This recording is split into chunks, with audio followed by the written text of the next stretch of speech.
லைஃப்பில் ஒரு கஷ்டமான ஒரு ஃபேஸ் நம்ம கோ த்ரூ பண்ணும்போது என்னென்ன விஷயங்கள் எல்லாம் ஞாபகம் வச்சுக்கலாம் அப்படின்ற ஒரு டாபிக் தான் இன்றைக்கி நான் அவங்களோட ப்ரெசென்ட் பண்ணலான்னு. ஸோ இந்த டாபிக் ரொம்பவே வைடான ஒரு சப்ஜெக்ட் தான். அண்ட் ஒவ்வொருத்தருக்கும் அவங்களுக்கு பர்சனலான சில தாட்ஸ் எல்லாமே இருக்கும். ஸோ இது என்னோடய பர்ஸ்பெக்டிவில் நான் ஷேர் பண்ணுறேன். பட் இது எல்லாமே என்னோடய தாட்ஸ் மட்டும் கிடையாது. என்னோடய கைட்ஸ் ஷேர் பண்ண சில பாயிண்ட்ஸ், நான் ரொம்பவே நம்புகிற ஒரு சில பாயிண்ட்ஸ், அண்ட் என்னோடய ஃப்ரெண்ட் எனக்கு சொன்ன சில விஷயங்கள், இது எல்லாமே வந்து ஒரு என்ன சொல்ல ஒரு தொகுப்பாக உங்களுக்கு கொடுக்கலான்னு நினச்சேன். ஏன்னா இப்போ நான் சொல்கிற பாயிண்ட்ஸில் ஏதோ ஒன்று ரெண்டு கண்டிப்பாக லைஃபுக்கு நிச்சயமாக ஹெல்ப்ஃபுல்லாக இருக்கும்னு ஒரு நம்பிக்கை எனக்கு இருக்குது. ஸோ பார்க்கலாமா? சேலஞ்சஸ் ஒன்று மாதிரி நம்ம சேலஞ்சஸ் ஃபேஸ் பண்ணிகிட்டே இருக்கும் பொழுது அங்கே சந்தோஷத்துக்கு ஒரு பெரிய பற்றாக்குறை ஏற்பட்டுரும். கண்டினியூஸாக நம்மளுக்கு ஒரு பிரச்சனைக்கு மாதிரி இன்னொரு பிரச்சனை வந்துகிட்டே இருக்கும் பொழுது ஏதோ ரொம்ப நாள் ஆயிடுச்சுப்பா சந்தோஷமாக இருந்து அப்படின்ற மாதிரி ஒரு தாட் கூட எட்டி பார்க்கும். ஆனால் நமக்கு என்ன சொல்கிறது, சின்ன வயசுலேருந்தோ ஆர் சொசைட்டியோட கண்டிஷனிங்லேயே வந்து ஹாப்பினஸ்ன்றது எல்லாருக்கும் இருக்க வேண்டிய ஒரு விஷயம்ன்ற மாதிரி, எப்போவுமே நம்ம சந்தோஷமாக இருக்கணுன்ற மாதிரிலாம் நம்மளுக்கு மற்றவங்கள பார்க்கும்போதெல்லாம் தோணும். அண்ட் இந்த ஒரு விஷயத்துக்கெல்லாம் ஏன் நீ உடஞ்சி போகிற, இந்த ஒரு விஷயத்தை கூட உன்னால் ஹேண்டில் பண்ண முடியலையா, இப்படியெல்லாம் சில கொஸ்டின்ஸ் வந்து ஒரு சில பேருக்கு வரும் பொழுது, ஓ நம்மளால தான் இதெல்லாம் ஹேண்டில் பண்ண முடியல போல், ஓ நம்ம தான் ரொம்ப வீக்கான பர்சன் போல், ஓ எல்லோரும் சந்தோஷமாக இருக்காங்க நம்மளுக்கு தான் அந்த ஹாப்பினஸ்ஸே இல்லை போலன்ற டவுட்ஸ் எல்லாம் வரும். என்னோடய கைட் வந்து இந்த சந்தோஷத்துக்கு ஒரு பாயிண்ட் சொன்னாங்க. It is always okay to not B okay. எப்போவுமே எல்லா நேரத்துலையுமே ஹாப்பியாக இருக்கணுன்ற அவசியமே கிடையாது. எதுக்கு அப்படி இருக்கணும்? ஏன் எல்லா நேரத்துலையும் சந்தோஷமாக இருக்கணும்? நம்மளுக்கு ஒரு ட்ரபிள் வருது, நம்மளுக்கு ஒரு சேலஞ்ச் வருது, ஒரு டிஃபிகல்ட்டான ஒரு பீரியட் வருது அப்படின்னா, அது ஹெல்த்தாக இருக்கலாம், ஃபேமிலி சிச்சுவேஷன்ஸாக இருக்கலாம், ரிலேஷன்ஷிப்பில் இஷ்யூஸாக இருக்கலாம், ஏதோ ஒரு ரீசனில் நம்மளுக்கு ஒரு டிப் ஆகுது அப்படின்னா எல்லாத்தையுமே ஒரு ஃபேஸாக பார்க்க கற்றுக்கணும் அப்படின்னு சொன்னாங்க. கரெக்ட். ஒரு ஃபேஸாக பார்க்க ஆரம்பித்தோம் அப்படின்னா சந்தோஷன்றது இப்போ ட்ரபிளிங் டைம்ஸில் நம்ம அதுக்காக தேட மாட்டோம். அந்த ஒரு ஃபேஸ் தாண்டினதுக்கப்புறம் நிச்சயமாக என்னால் அதுலேருந்து மீண்டு வர முடியுன்ற நம்பிக்கை வரும். தேவையில்லாத ப்ரெஷர் நம்ம எடுத்துக்க மாட்டோம். இன்னொன்று, ஃபேஸாக பார்க்கும் பொழுது, அதாவது அது ஒரு பீரியட் அப்படின்னு பார்க்கும் பொழுது என்ன ஆகிடுதுன்னா, இதுக்கு முன்னாடி கூட நிறைய ப்ராப்ளம்ஸ் நடந்திருக்கலாம், அது கூட நம்ம சரியாக ஃபேஸ் பண்ணிட்டோமே, அதை கூட நம்ம தாண்டி வந்துட்டோமே. ஒரு 5 வருஷத்துக்கு முன்னாடி ப்ராப்ளம்ஸ் இல்லாமலாம் இருந்துச்சு. எல்லார் வாழ்க்கையிலையும் அந்தந்த தருணங்களில் சில இஷ்யூஸ் இருக்க தான் செய்யும். அது எல்லாத்தையுமே நம்ம ஹேண்டில் பண்ணிட்டு தான் இருந்திருக்கோம். ஆனால் கரண்ட் டைமில் ஒரு ப்ராப்ளம் வரும் பொழுது மனசு என்ன சொல்லும்னா, இதுதான் இருக்கிறதுலே மிகப்பெரிய பிரச்சனைனும், எனக்கு இருக்கிற ப்ராப்ளம் தான் ரொம்ப பெரிய இஷ்யூ அப்படின்ற மாதிரி நம்ம மைண்ட் ஐடியாஸ் தோணும் பொழுது எல்லாமே இது ஒரு ஃபேஸ் அப்படின்னு பார்க்க ஆரம்பிங்க. அப்போது அந்த பீரியடே உங்களுக்கு அந்த தாட்டே ஒரு விதமான நம்பிக்கை தரும்.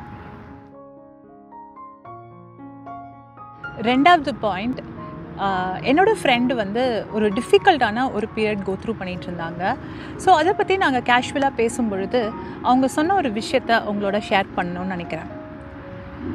சேலஞ்சிங் டைம்ஸ்லேயும் ரொம்ப ப்ராப்ளம்ஸ் லைஃப்பில் ஃபேஸ் பண்ணிகிட்ருக்கும்போது நம்ம பெருசாக மிஸ் பண்ணுற ஒரு பாயிண்ட் அப்படின்னா, நம்மளை சரியாக பார்த்துக்காமல் இருப்போம், நம்மளை கவனிக்காமல் இருப்போம், நம்ம உடம்புக்கு தேவையான நல்ல விஷயங்கள் நம்ம எதுவுமே செய்ய மாட்டோம். அது நல்ல சாப்பாடாக இருக்கலாம், இல்லை நமக்கு அந்த நேரத்தில் ஏதாவது ஒரு சின்ன சந்தோஷம் தரக்கூடிய எந்த ஒரு ஆக்டிவிட்டீஸ்லையும் நம்ம இன்வால்வ்டாக இருக்க மாட்டோம். பேசிக்கலி அந்த செல்ஃப் கேர்ன்னு பார்த்தா அந்த பீரியடில் ஜீரோவாக தான் இருக்கும். அப்போ அவங்க சொன்னாங்க, எவ்வளோ டிஃபிகல்ட்டான டைமாக இருந்தாலும் சரி, கடைசி வரைக்கும் நம்ம கூட நிரந்தரமாக நம்பக்கூடிய ஒரு பர்சன் அப்படின்னா அது நம்ம மட்டும்தான். ஒவ்வொருத்தருக்கும் அவங்க மட்டும்தான் லைஃப் லாஸ்ட் வரைக்கும் கூட வரப்போகிறாங்க. நான் என்ன மட்டும்தான் ரொம்ப பெருசாக கடைசி வரைக்கும் நம்ப முடியும். அப்போது என்னோடய மைண்டாக இருக்கட்டும், என்னோடய பாடியாக இருக்கட்டும், என்னோடய சோல், என்னோடய மனசுக்குள்ளே இருக்கிற அந்த சந்தோஷமாக இருக்கட்டும், அதை பாதுகாக்க வேண்டியது என்னோடய பொறுப்பு.